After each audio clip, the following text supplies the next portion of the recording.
가행위라고 하는 가행위에서 지금 순 결택식입니다. 결택식이라고 하는 것은 자량위에서는 가행위의 순 결택식을 일으키지 못한다. 그 원래는 식자 한자만 나와 있죠. 그런데 성유식론에서 설명한 것이 순 결택식이라고 그렇게 설명을 했습니다. 해석을 그렇게 했어요. 본문 한번 보세요. 본문에 보면은 식자만 나와 있죠. 6페이지 제일 첫째 줄에 내지 미기식 하야는 그랬잖아요. 아니 그냥 이 책에 6페이지에 30송 6페이지 본송원 한문은 내지 미기식 하야는 되어 있잖아요. 식을 일으키지 못함에 이르러서는 그러니까 그 식자를 성유식 논에서 순 결택식이라고 해석했다 그 말이죠. 순 결택식이라고 하는 것은 가행위에 가가지고 진짜 유식의 도리를 제대로 확고하게 신념이 굳어져 가지고 유식의 도리에 순응해 가지고 결택을 해요. 결정을 딱 하는 거예요. 사람이 결택을 못하면 도심이 견고하지 못하잖아요. 결택이란 말은 이런 뜻과 같죠. 불의가 진심이요. 둘이 아닌 것이 진심이요. 진심이 불이다. 진신명에 나와 있죠. 진신명 제일 끝머리에. 이 벌써 마음이 흔들리면은 이랬다 저랬다 들쑥날쑥하고 신념이 확고하지 못하면은 흔들리는 그 마음은 결택이 못된 거라요. 결택은 바로 불이라요. 불이. 불이가 바로 결택이요. 둘이 아닌 확고부동하게 정신통일이 되어버리면 그 결택식이요. 정신통일이 못 되면은 바람에 나부끼는 저 낙엽같이 말이죠. 털같이 말이죠. 자꾸 흔들리고 들락날락 모두 마음이 질팡갈팡 하면은 그건 결택이 못 되거든. 그래서 순 결택식이라는 그 말이 바로 불의신심을 말합니다.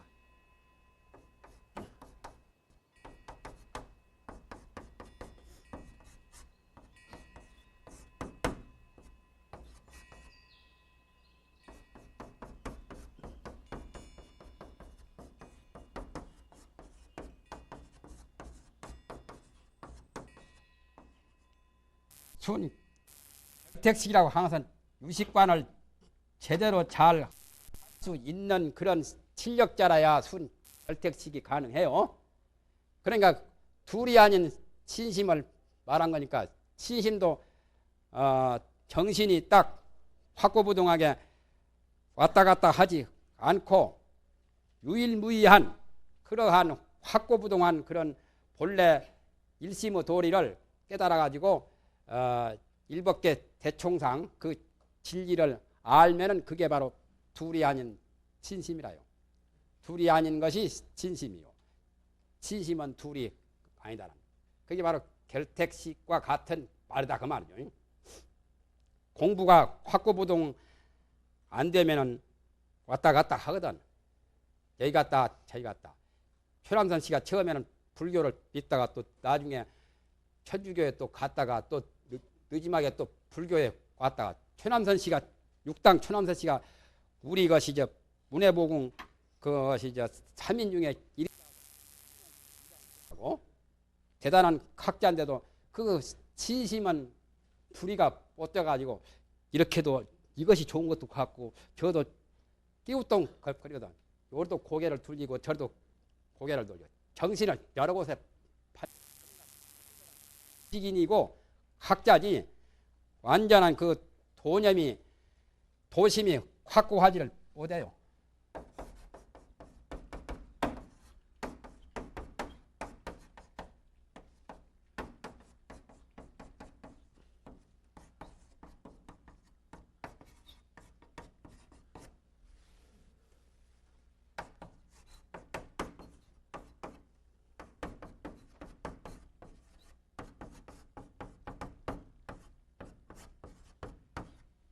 이런 학자들이 많습니다. 사실은 학문이나 지식이나 문학이나 그런 예술이나 그런 것을 좋아하고 거기에는 조예가 깊을지 몰라도 도심이 학구하지 못한 학자들도 많아요. 이 세상에는.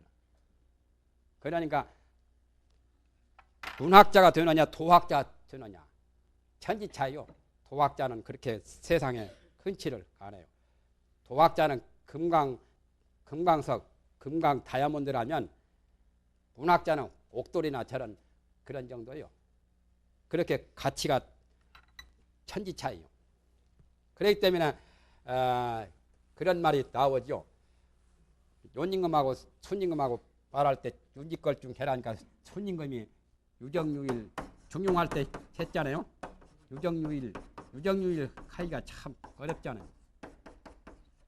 유정유일을 해야만 유지걸중 하거든요.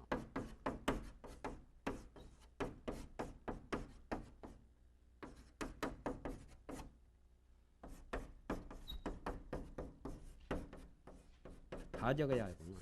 적다 보니까.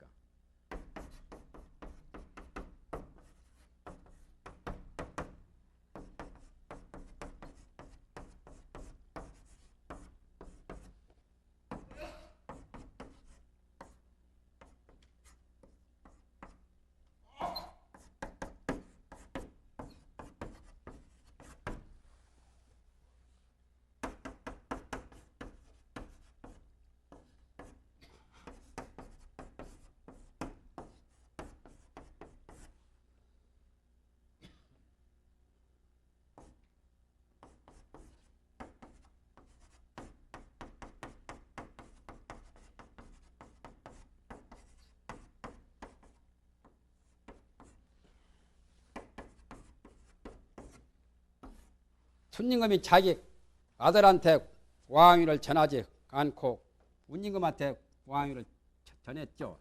옛날 운임금, 다음 임금, 순임금이. 그분들은 다 성군이라요. 인심은 오직 위태롭고 인심이라서 도심과 반대되는 말이죠. 우리 중생심이라요. 중생들의 그런 사욕에 얽힌 희노애나 감정에 휘말리는 그런 마음을 인심이라고 합니다. 중생 평범한 그냥 중생들의 그런 마음들은 인심이라 도심과 반대가 되는 마음이죠.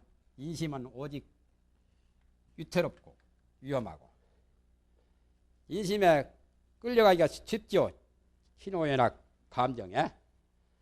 도심은 오직 미묘하다. 오직 은미하다. 도심자리는 알기가 어렵단 말이에요. 보기도 어렵고. 적을 믿자요. 적어서 잘 볼 수가 없다. 간을 믿자. 위와 비슷하지요. 위는 위험스럽다는 말이고 위험천만이고 어떻게 어떤 나쁜 함정에 빠질는지 사고를 칠는지 모르니까 인심은 오직 위태롭고 도심은 오직 보기가 어려워서 은미하다. 은미란 말을 씁니다. 수물은 자 알기가 어려운 거, 보기도 어려운 거. 그렇기 때문에 오직 정의롭게 하고 오직 한결같이 이렇게 해야만 중용 그 중도를 잡을 수가 있다. 그걸 자 걸중이라 걸. 그 중용도를 진실로 잡을 수가 있다.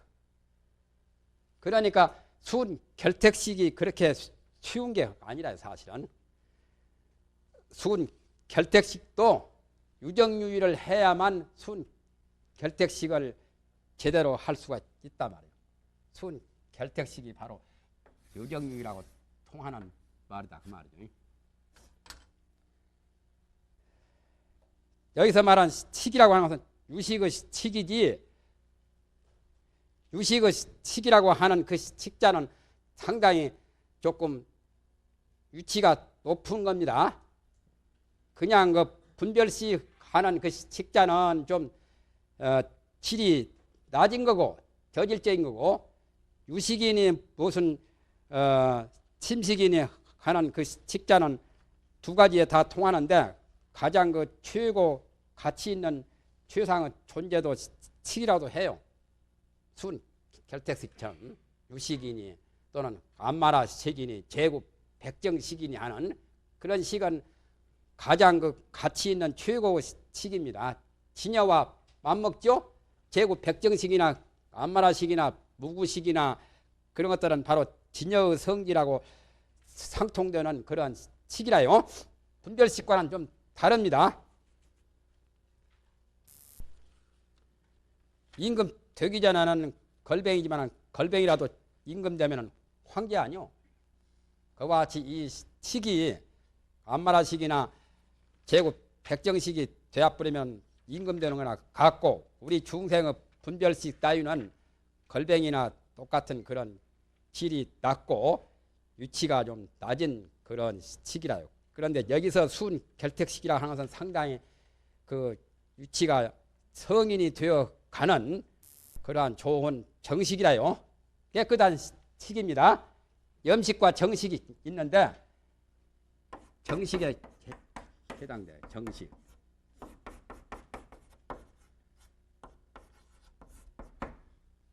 정식은 여기서 말하는 도심이죠. 염식은 인심이라. 인심은 나쁜 거죠. 도심이라야 좋은 마음이죠. 순 결택식을 일으키지 못해서는 유식성에 머무름을 구하나. 유식성이 바로 진여 아니요? 진여의 도리에 거기에 이제 머물려고 진여의 자리에 안착을 하려고 거기에 자리를 잡고 금강경에 주심항복하는 거죠. 금강경에서 말한 마음을 머무르고 마음을 항복하는 것을 수보리가 물었죠. 운하 응주며 운하 항복 기심이니까 주심. 마음이라는 것은 이 마음은 분별식이죠. 분별식을 깔아앉혀가지고 유식의 성에 머무는 거죠. 이 마음은 바로 유식성입니다. 쉽게 말하면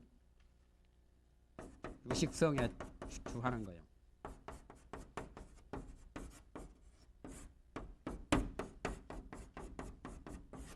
금강경에 마음을 주한다는 거. 마음을 항복한다는 것은 번외심이 번외의 마음을 항복받는 거죠. 그렇다면 이 마음은 인심이겠네요.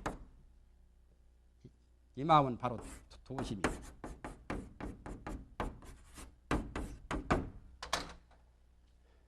유교것은 불교것하고 대대해서 설명을 얼마든지 할 수 있어요. 동양의 그 철학은 약간 좀 경만 좀 낮지 비슷한 데가 있어요. 공자도 보살이라고 하잖아요. 유동보살. 공자하고 천친보살하고 누가 나을까? 네? 누가 낫겠어요? 유교의 학자는 공자 최고라고 하겠죠. 그러나 공자 지식이 천친보살만 못합니다. 평소에 그 저술한 것으로 본다면, 나타낸 것으로 본다면 천친보살이 더 훨씬 불교 상승 철학을 알고 잘 요리한 것은 천친보살이다. 공자는 세속법에 세속 삼강 율리 사서 육경 같은 거 그런데 이제 손을 많이 썼죠. 그러나 공자도 무시할 수 없는 존재죠. 유동 보살이라고 할 정도까지 되었으니까 대단한 존재입니다. 이치의 수면 종자에 대해서 오히려 없애거나 항복받지 못하네. 이치란 것은 명언치와 아집치, 아집, 법집 그 수면 종자란 말이에요. 수면 종자란 것은 수면도 비유로 말한 겁니다. 좋을 숫자가 아니고 따를 숫자니까 잠자는 그 수면이 아니라요. 여기서는 비유로 수면이라고 거예요. 수면이란 것도 두 가지가 있는데 이 수면은 일반적으로 잠자는 수면이고 이것도 나왔죠. 전번에 수면이 혼침 무기. 여기서 말하는 이 수면은 발음은 똑같아도 달라요. 이 수면은 뭔 뜻이냐면은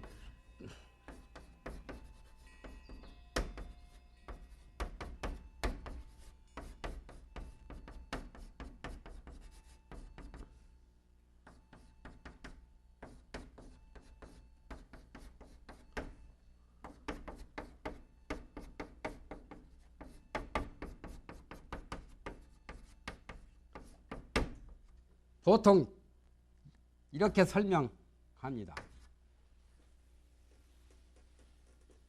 유정을 따라서, 유정이란 말은 중생들이죠. 중생을 따라가지고 따를 숫자, 따를 축자, 수축하여, 수축, 유정하여. 면복 장식이라, 장식 속에 가만히 잠재의식 같이 잠자고 그 속에 잠복에 있단 말이에요. 잠재한 거죠. 장식이란 말이 8시간이었나? 8식 속에 잠재 있는 가장 번호가 끊기 어려운 세 번이에요. 미세한 번호입니다. 미세 번호를 수면이라도 해요.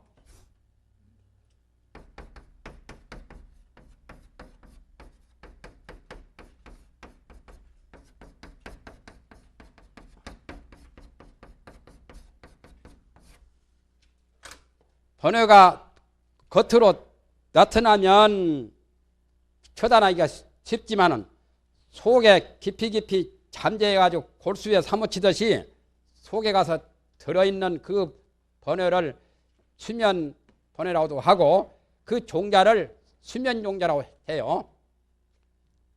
요즘에는 약방에서 수면제도 많이 팔지요. 약방에 수면제를 먹으면은 전 잠자는 종자가 되지요. 수면 종자. 여기서는 이제 번호가 중생을 따라서 중생 그 아리아식 속에 침식 속에 잠자고 거기서 잠복에 있단 말이죠. 잠잘면자로 비유로 말한 거라요. 그러면 수면이라는 두 글자는 번호를 뜻합니다. 깊은 번호, 물속에 깊이 잠재 있는 그러한 그 물속에 가재같이 말이죠. 가재가 밖으로 나오면은 잡기가 쉽지만 물속의 것은 잡기가 어렵지 않아요. 그런 두 가지 명원치와 아집치, 두 가지 수면 종자, 그런 법집과 아집, 그 번호에 대해서 오히려 없애거나 항복받지를 못하네. 아직까지 자량 위에서는 공부의 힘이 약해가지고 금강경처럼 마음을 항복받지 못하는 그런 정도다 그 말이죠. 그러니까 네 가지 그 아까 수승한 발심을 하고 원을 세우고 복과 지혜를 닦으려고 하는 그런 준비는 만반태세를 갖추기는 했죠. 만반태세를 갖추고 준비는 했지만은 아직까지 그 힘이 번뇌 깊은 번뇌를 끊을 능력은 없다 그 말이죠. 그보다 더한 것이 이제 두 번째 가행유라요. 현전에 소문을 두어서 그를 유식의 성이라고 여기면은 소득의 마음이 있기 때문에 참으로 유식성에 머무름 아니네. 가행유는 이제 그보다 한 계단 높은데 현전이라는 것은 자기 현재 자기가 공부를 하면서 소문을 둔다. 소문을 둔단 말은 상을 띠고 마음을 관해요. 유식관을 닦더라도 어떤 그 유식성을 제대로 꿰뚫어 알지를 못하고 유식의 양상에만 마음이 끌려가지고 그 상을 띄었다는 것은 상을 휴대하고 대처하듯이 상을 띄고서 마음을 관찰하는 뭐가 아상, 인상, 중생상, 수자상이 있는 상태에서 공부를 한다면은 그 상태는 무주상 보시도 못 되고 무주상 그 도를 닦는 것이 못 되다 보니까 작은 물건이라도 든단 말이에요. 작은 물건이 있더라도 안 되죠. 병은 제거하려면 병 뿌리가 완전히 다 빠져야지 조금 남아있어도 안 되잖아요. 그와 같이 작은 물건이라고 조그마한 물건이라는 그것은 상을 띄고 마음 공부를 하는 것을 소물을 두었다고 하는 겁니다. 그렇게 해가지고 그러니까 상을 못 떠나고 마음에 상이 찝찝하게 좀 남아 있는 상태에서 똥을 닦으려면 깨끗이 닦아야 하잖아요. 화장지로 한 몇 번씩을 닦고 그렇게 해도 다 안 되니까 물로 깨끗이 치치고 또 수건으로 닦습니다. 그러면 굉장히 좋다고 그래요. 나는 항상 대변 보고 그렇게 닦아요. 그러면 냄새도 안 나지. 또 이 황문이 깨끗해서 좋지. 치질병 같은 것도 예방이 되거든. 화장지로 잘 닦아내고도 또 물로 씻어내고 또 닦아야 돼요. 그렇게 해야 똥 찌꺼기가 전혀 황문 겉에라도 없애야거든. 조금이라도 남아있으면 그건 똥 닦았어도 닦은 게 아니다 말이죠. 마음 닦는 것도 그와 똑같아요. 나는 비유로 지금 말을 한 거예요. 마음속에 뭐가 찝찝하니 남아있는 게 뭐가 있다면 그건 아직까지 걸리는 게 있어요. 그걸 대스님은 서장의 예응물이라고 합니다.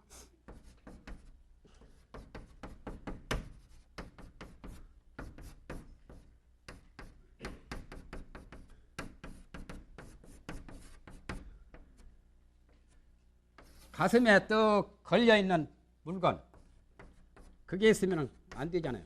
예응물.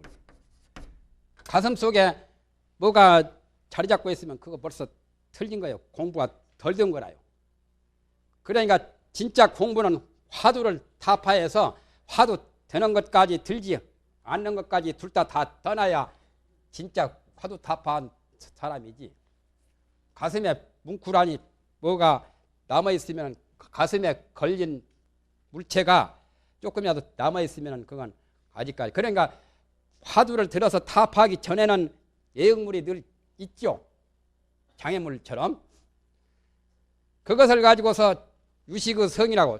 유식의 성은 무성, 삼무성을 거친 그 진여의 성이라야 진짜 유식의 성이거든. 유식의 상은 위에서 여러 가지 그런 것을 양상은 천태만상이 있지만은 오이백법이 다 있지만은 유식의 성은 청정하고 그 자리가 정멸하고 그 자리가 원성실성의 본체라야 유식의 성이죠. 유식의 성이라고 여긴다면 소득의 마음이 있기 때문에 얻은 바의 마음이 있어. 내가 공부를 이마치 했다. 내가 아는 게 이만하다. 내가 공부를 어느 정도 터득했다고 하는 그 얻은 바를 소득이라고 합니다. 농사를 지어서 소득 소출이 있다고 보는 것처럼 그런 소득의 마음이 있기 때문에 불교에서는 무소득을 말하죠. 능엄경에 그 마지막에 묘각이 될 때는 25원통 다음에 57위에 묘각의 경지 성불할 때는 이렇게 말했죠. 묘각의 위에서는 귀무소득이라고 그런 말이 나오죠. 귀무소득이라.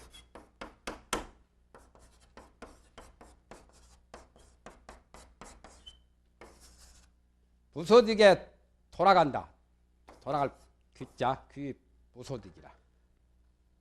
그러니까 얻는 바가 없는 비고 고요한 본래의 정멸의 자리에 되돌아가는 거죠. 거기에 부합되는 거죠.